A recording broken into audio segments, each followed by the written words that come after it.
আজকে ফিটনেসের আরেকটা টপিক নিয়ে আলোচনা করব, সেটা হচ্ছে মাসকুলোস্কেলিটাল স্ট্রেংথ। মাসকুলোস্কেলিটাল স্ট্রেংথটা কি? এটা হচ্ছে আমাদের একটা ম্যাক্সিমাল কন্ট্রাকশনে, ম্যাক্সিমাম লেভেলে কন্ট্রাক্ট করছি, সেই সময় কতখানি আমাদের স্কেলিটাল মাসেলটা ফোর্স জেনারেট করতে পারছে।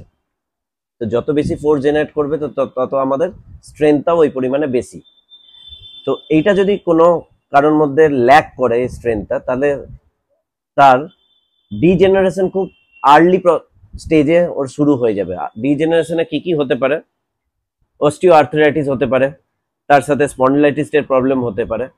তো এখন একটা অ্যাথলিট যে কোনো স্পোর্টসেই ইনভলভ থাকুক না কেন, তার কিছু জিনিস দরকার, যেমন হচ্ছে তার স্কিলের সাথে তার পারফরমেন্স আর স্পিডটাও খুব এসেন্সিয়াল, আর তার সাথে ফোর্স কতখানি সে জেনারেট করতে পারছে ওই খেলাতে।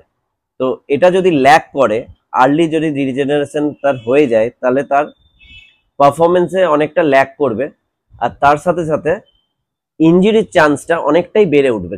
তো যে কোনো অ্যাথলিট, সে যতই স্কিলড হোক তার গেমে, বা তার পারফরমেন্স যতই ভালো থাকুক, তার যদি মাসকুলোস্কেলিটাল সিস্টেমটা যদি উইক হয়ে যায়, তাহলে সে সেই গেমে কোনোদিনই বেটার হতে পারবে না। ও একটা জায়গায় গিয়ে আটকে যেতে হবে, কারণ কি, যে তার ডিজেনারেশন শুরু হয়ে যাচ্ছে, আর সে ওই এফোর্টটা দিয়ে ওই স্ট্রেংথটা বের করতে পারবে না নিজের বডি থেকে।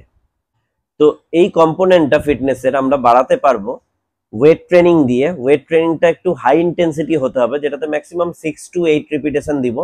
তার সাথে এটা পারফর্ম করব কোনো এক্সপিরিয়েন্স ট্রেনার যে থাকবে, যে অনেকদিন এই ফিল্ডে অনেকদিন ধরে পারফর্ম করে আসছে বা এক্সপিরিয়েন্স আছে তার, তো তার গাইডেন্সে আমাদের এটা করা উচিত, এই হাই ইন্টেন্সিটি ওয়েট ট্রেনিংটা।